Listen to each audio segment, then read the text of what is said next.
Hello everyone, welcome to my channel Botany Vibes. In today's video, we are going to talk about the last 20-25 days strategy जो हमारे पास बचा हुआ है exam से पहले। तो हमें कैसे कैसे इस टाइम को यूटिलाइज़ करना चाहिए ताकि हम लोग C S I R NET life science का ये जो अपकमिंग एग्ज़ाम है वो क्रैक करें। ठीक है, तो ये 2025 दिसंबर के लिए मैं ये स्ट्रैटेजी आप लोगों को बता रही हूँ। आप लोगों को एक एक चीज़ बहुत ही बारीकी से सुनना है और उसको फॉलो करना है।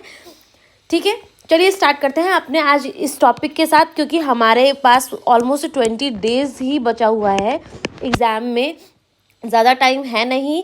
तो जो लोग बार बार प्रिपरेशन स्टार्ट कर रहे हैं, छोड़ रहे हैं, बार बार स्टार्ट कर रहे हैं, ये कोई और ऑलरेडी किसी एमएससी में है या कोई प्रोजेक्ट में है, किसी चीज़ की तैयारी कर रहे हैं या किसी काम में इन्वॉल्व है, तो वो कंसिस्टेंटली नहीं मतलब पढ़ाई कर पाते हैं या टाइम दे पाते हैं सीएसआर नेट के लिए। तो मैं कुछ ऐसे स्टूडेंट्स के लिए जो बार बार कुछ टाइम से अटेम्प्ट ट्राई कर रहे हैं, still they are not getting enough marks जो उनका क्वालिफाई हो जाए, तो कुछ ऐसे टिप्स और ट्रिक्स शेयर करूंगी मैं अपने, जो आप लोगों के लिए हेल्पफुल होंगे, आई होप। तो सबसे पहले तो ये जान लीजिए कि अभी 20-25 डेज जितने भी बचे हुए हैं एकदम डुएबल हैं, किया जा सकता है, 100% डुएबिलिटी है इसकी। ऐसा नहीं है कि अगर आपने कम से कम 6-7 यूनिट्स अगर आपने पहले से पढ़ रखा है, ऑलमोस्ट मतलब कच्चा पक्का भी पढ़ रखा है, तो फिर भी आप इस एग्ज़ाम को इतने ड्यूरेशन में क्रैक कर सकते हो।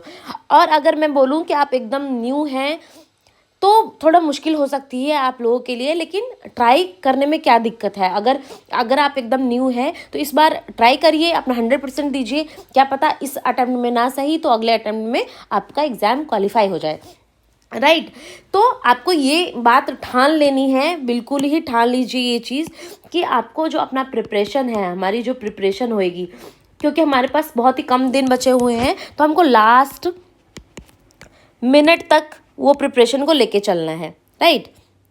तो हमको ये जो प्रिपरेशन है उसको लास्ट मिनट तक करना चाहिए, लास्ट डे तक पढ़ना है, क्योंकि हमारे पास बहुत ही कम दिन बचे हुए हैं और आप कॉन्स्टेंटली पूरे जितना भी आपको टाइम मिला था उसमें आपने पूरी तरीके से तैयारी नहीं कर पाया किसी भी कारण से, तो आपको लास्ट दिन तक पढ़ाई करनी है। ठीक है, तो दूसरी चीज़ आपको ये ध्यान रखना है कि आपने जो भी पढ़ा है अभी तक उसके साथ कांस्टेंट रहिए।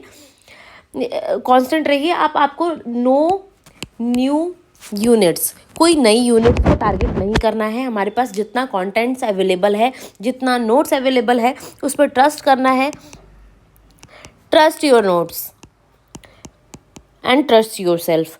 अपने नोट्स को आपके पास जो भी हो, मतलब शॉर्ट नोट्स है ना, वो किसी कोचिंग का हो सकता है, आपके अपने हो सकते हैं, ठीक है, या किसी फ्रेंड से बोरो किया हुआ हो सकता है, लेकिन पूरा लेंदी बुक लेके मत बैठिएगा अभी, क्योंकि हमारे पास ज़्यादा टाइम नहीं बचा हुआ है।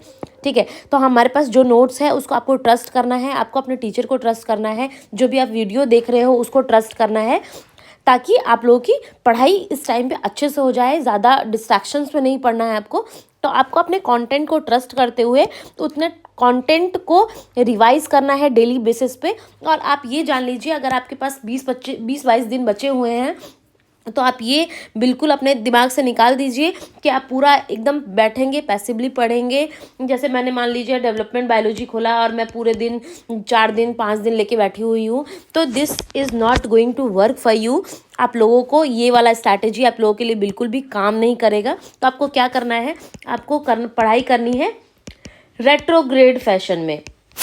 अब ये क्या होता है रेट्रोग्रेड फैशन, मतलब आपको उल्टे डायरेक्शन में पढ़ाई करनी है। फर्स्ट ऑफ ऑल, अगर इफ़ यू आर टारगेटिंग, मान लीजिए कि मैंने प्लांट फिजियो को टारगेट किया, मैं एग्जांपल लेके चल रही हूँ, ठीक है, मैंने हाफ डे में, मतलब हाफ डे, एक पूरा दिन भी नहीं, हाफ डे में इसको मैंने पूरा का पूरा रिवाइज़ किया और एक्टिवली रिवाइज़ किया, जितना मेरे दिमाग में आ सका, 50-40% जो भी मेरे दिमाग में उसका कंटेंट मैंने कंज्यूम किया अच्छे से। जो भी वीडियो देखनी है, बहुत ही लेंदी वीडियोस मत देखने बैठिए अभी, ठीक है। उसके बाद आप लोग गए क्वेश्चंस पे, या तो आपके पास क्वेश्चन बुक हो लास्ट प्रीवियस ईयर्स की, तो आप वो उठा सकते हो, PYQs उठा सकते हो, और नहीं तो अगर आपके पास बुक वगैरह कुछ नहीं है तो आप लोग डायरेक्टली डायरेक्टली वीडियोस पे जा सकते हो जिसमें उस पर्टिकुलर सब्जेक्ट के PYQ को डिस्कस किया गया हो, ठीक है। उस पर आप जाइए और उसको सॉल्व करने की कोशिश करिए। अपना टाइम लीजिए, 4 मिनट, 5 मिनट, 6 मिनट, सॉल्व करने की कोशिश कीजिए। एंड अगर आपका क्वेश्चन सही हो रहा है, आंसर सही आ रहा है, that is good. If you are not making it right, तो आपको दोबारा से कहाँ जाना है? अपने नोट्स पे, और उस पूरे ही टॉपिक को एक बार क्विक रिवीजन देनी है, ठीक है। तो ये इस फैशन में आपको रिवाइज करना है। आप ये समझ लीजिए, आप ये बिल्कुल भूल जाइए कि आप एक एक दिन में, 2-2 दिन में एक एक टॉपिक या एक एक सब्जेक्ट पढ़ेंगे। आपको कम से कम 1 या 2 या उससे ज़्यादा आपको सब्जेक्ट कवर करने हैं डेली बेसिस पे, क्योंकि हमारे पास टाइम बहुत कम बचा हुआ है। और चाहे आप उससे कितना भी इनपुट ले पाएँ, मतलब आप 30% ही उसको रिवाइज कर पाएँ, मतलब 30% ही रिकॉल कर पाएँ, डजंट कोई फ़र्क नहीं पड़ता, ठीक है। कोई इससे दिक्कत नहीं है, कोई प्रॉब्लम नहीं है। तो आपको 30% याद रह रहा है, कोई बात नहीं। आपको go back to the question, PYQ solve करिए। सॉल्व हो रहा है, गुड। नहीं हो रहा है, go back to that content again and revise it. दोबारा रिवाइज करो, दोबारा क्वेश्चन पे जाओ। और मैं आपको इस टाइम पे बोलूँगी, आपको ज़्यादा से ज़्यादा आपको क्वेश्चन प्रैक्टिस करना है। आपको जहाँ से भी क्वेश्चन मिल रहा हो, ठीक है। आपको देखो, आपको IFES के कंटेंट से क्वेश्चंस मिल रहा हो, या किसी और मतलब एजुकेटेड के कंटेंट में आपको उस पर्टिकुलर सब्जेक्ट के क्वेश्चन मिल रहा हो, तो आप उससे करिए। कई लोग क्या करते हैं कि अगर मेरा, मान लीजिए कि मेरा सेकेंडरी मेटाबोलाइट्स वाला टॉपिक अच्छा है, तो मैं सिर्फ उसी को रिवाइज करूँगी, उसी क्वेश्चन सॉल्व करूँगी। ऐसा नहीं है। आपको सभी को इक्वल टाइम देना है, सब टॉपिक को इक्वल वो देना है, इम्पॉर्टेंस देनी है। हाँ, ये हो सकता है कि आपको PYQ से अंदाज़ा लग जाएगा कि कौन से टॉपिक इम्पॉर्टेंट है ज़्यादा और कौन से कम इम्पॉर्टेंट है। अगर आप ऐसे सेलेक्टिवली पढ़ रहे हो, if you are reading selectively, तो आपको एटलीस्ट, मैं अगर आप रियल में क्वालिफाई करना चाह रहे हो, तो आपको 8 to 9 यूनिट्स पढ़ के जाना पड़ेगा। और 8 से 9 यूनिट आप कुछ टॉपिक जो आपको लग रहे हैं, अगर आपने PYQ को एनालाइज किया है कि ये वाला टॉपिक इतना इंपॉर्टेंट नहीं है, तो उसको आप स्किप कर सकते हो। बाकी आपको 8 to 9 यूनिट्स के अच्छे मेजर टॉपिक जो हर बार पूछे जाते हैं, वो आपको पढ़ के जाना पड़ेगा, वो 100% एक्यूरेसी के साथ। कि ये नहीं हो रहा है कि भाई ये भी कर रहे हैं बट इसके क्वेश्चन भी सही से सॉल्व नहीं हो रहे, ये भी क्वेश्चन रॉन्ग हो जा रहे हैं। ऐसा सीन नहीं होना चाहिए, राइट। तो आपको क्या बताया मैंने कि आपको एक तो रेट्रोग्रेड फैशन में पढ़ना है, और दूसरा है कि आपको इंटीग्रेटिव मैनर में पढ़ना है, कि मतलब 2-3 यूनिट्स को साथ में लेकर आपको पढ़ना है, ठीक है।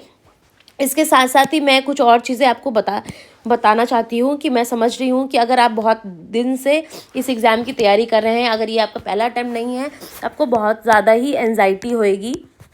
एंजाइटी अभी आपकी पीक पे होगी, आपका पढ़ने का भी मन नहीं कर रहा होगा। लेकिन आपको ये सब चीज़ें नहीं सोचनी है, बिल्कुल भी ये सब चीज़ें दिमाग में नहीं लाना है, क्योंकि I know CSR NET exam is tough, but what will come next to you is more tougher than this exam, okay.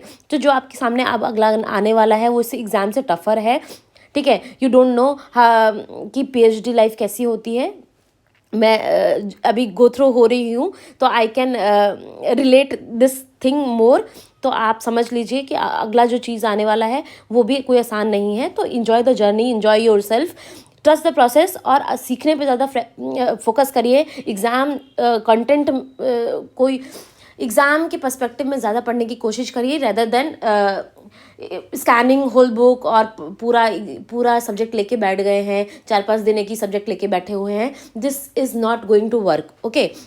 तो आपको अपना एंजाइटी को कंट्रोल में रखना है, और अपना लास्ट मिनट तक आपको पढ़ाई करनी है, ठीक है। इसके बाद भी आपका कोई ऐसा क्वेरी है, क्वेश्चन है जो रह जाता है, तो आप पूछ सकते हो कमेंट सेक्शन में। और ऑलरेडी अगर आप लोग देखोगे तो कम से कम 40-45 वीडियोस श्योर टॉपिक्स की एक पूरी प्लेलिस्ट है हमारे चैनल पे। तो अगर आपके पास ज़्यादा टाइम नहीं है, तो आप एटलीस्ट उनको पढ़ के जाइए, आपके बहुत सारे क्वेश्चन सॉल्व हो जाएंगे उस टॉपिक से, खाली उन टॉपिक्स में, क्योंकि सिर्फ मैंने मेजरली इम्पॉर्टेंट टॉपिक्स को क्रिस्प में पढ़ाया है, तो आप फटाफट उनको गो थ्रू कर लीजिए, उनसे आपके बहुत सारे क्वेश्चन सॉल्व हो जाने वाले हैं एग्जाम में। So all the best guys. अगर कोई क्वेश्चन हो, क्वेरी हो, तो आप लोग कमेंट सेक्शन में पूछ सकते हैं। Thank you so much. Stay connected और पढ़ते रहो, मोटिवेट रहो यार।